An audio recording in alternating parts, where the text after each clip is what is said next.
What's up, Taiwan? I'm Louise with 10 minutes of news from here in Taiwan and around the world. The US says its commitment to helping Taiwan defend itself helps maintain peace and stability across the region.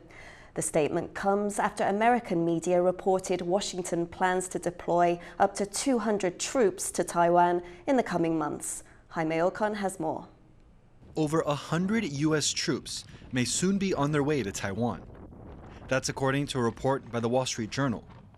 It would be the largest deployment of US troops to Taiwan since Washington broke off diplomatic relations in the 1970s.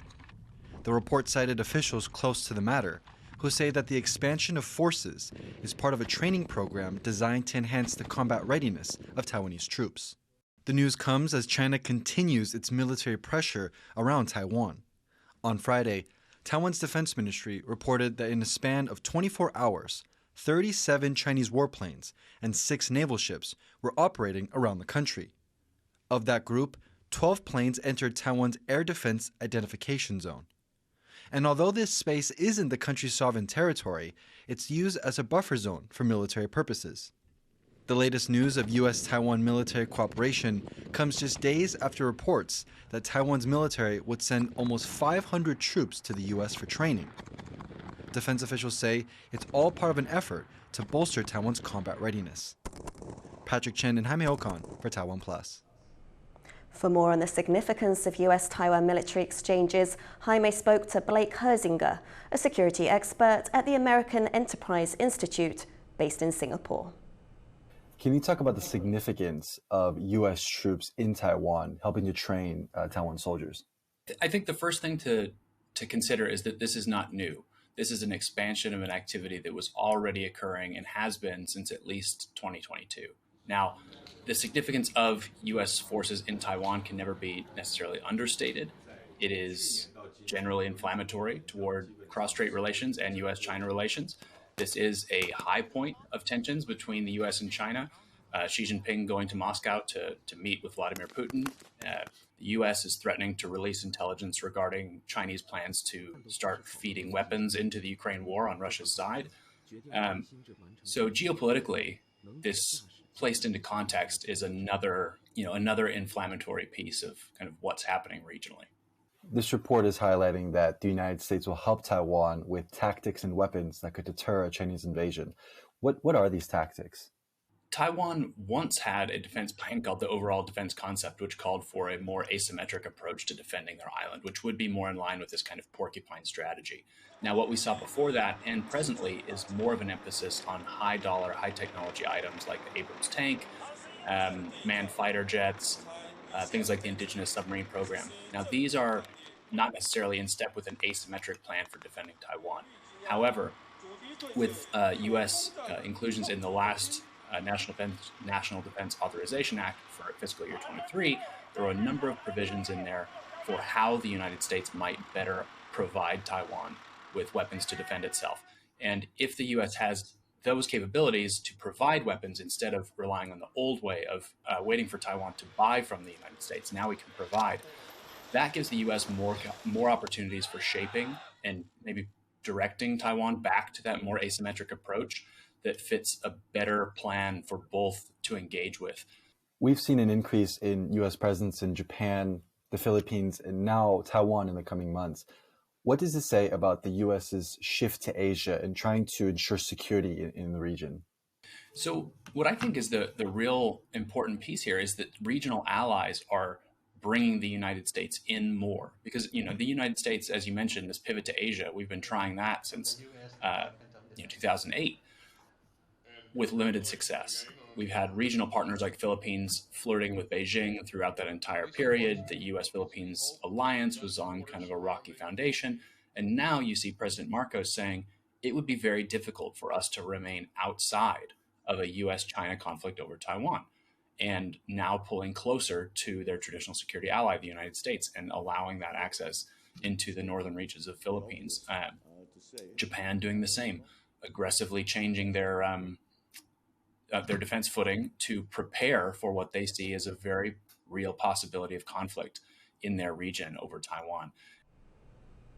Speaking there was Blake Herzinger from the American Enterprise Institute in Singapore. An egg shortage in Taiwan has left some people scrambling to secure supplies. Now, Taiwanese officials are going to import 5 million eggs from Australia. The move is meant to help stabilise prices, which have shot up because of the shortage. The lack of eggs has mostly impacted Taiwan's north. Authorities say bird flu is partly to blame, with more than 1 million birds culled in Taiwan over the past year. The new Power Party, or MPP, has elected legislator Claire Wong as its new leader. She takes over Taiwan's fourth largest political party, which has seen the departure of some of its most high-profile members. The NPP performed poorly in last year's local elections, winning only 6 seats out of almost 1,000. In a statement, Wong said she was focused on preparing the party for next year's presidential and legislative polls. Officials in Taiwan say they're looking at when to lift restrictions on flights to and from China. They say COVID-19 levels will be key to their decision. Meanwhile, the travel industry and some politicians are eager to see flights get back to normal. John Van Trieste has the story. A plane from China coming in to land at a Taiwanese airport. It's been a relatively rare sight over the past 3 years. Since the COVID-19 pandemic began, only 4 cities on the Chinese mainland have kept up direct air links with Taiwan. Now, with restrictions easing, some are asking when other routes will reopen. At the start of February, Beijing asked Taiwan to reopen air links with 16 more cities. Then last week, Beijing said its response to COVID had achieved what it called a major and decisive victory. It now says Taiwan's ruling China-wary Democratic Progressive Party, or DPP, is delaying in resuming regular flights. 民进党当局对两岸人员往来和交流呢实行禁限封堵。 But Taiwan's Mainland Affairs Council says that's not the case. It says it's actively looking at reopening flight routes, and that China's COVID situation is still an important consideration. 没有所谓什么政治的考量或人为的限制哈，会不会有这个疫病的风险？航空业者的准备，它也需要一些时间。相关部门都很积极的在做评估了。 Some in Taiwan welcomed the idea of reopening air routes. Among them is the head of the main opposition Kuomintang, or KMT.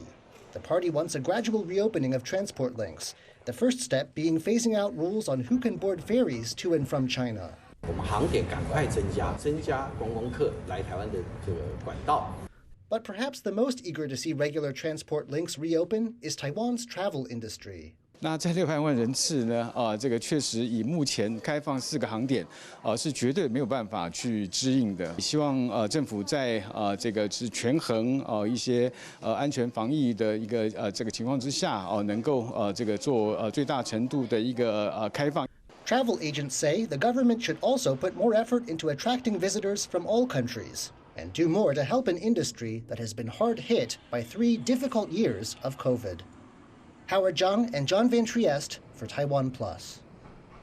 Taiwan's Forestry service now has 2 new aircraft that will make taking aerial photos faster and easier.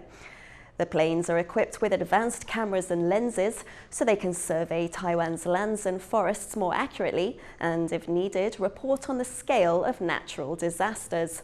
The cameras are so good they can even zoom in on a neighborhood basketball game from 11,000 feet. Before now, Taiwan's Forestry service had been relying on survey planes that were more than 40 years old. The head of the department praised the new aircraft as a major upgrade. 以前在航射飞机的能量比较不够的时候，大概可能都要花3到4年。我们未来1年，台湾至少每一寸土地它是可以被拼过1次的。Thank you for watching What's Up Taiwan. Finally today, we leave you with images of wild poppy fields in California. The flowers are in early bloom this year. I'm Louise Watt. Take care, and we'll see you next time.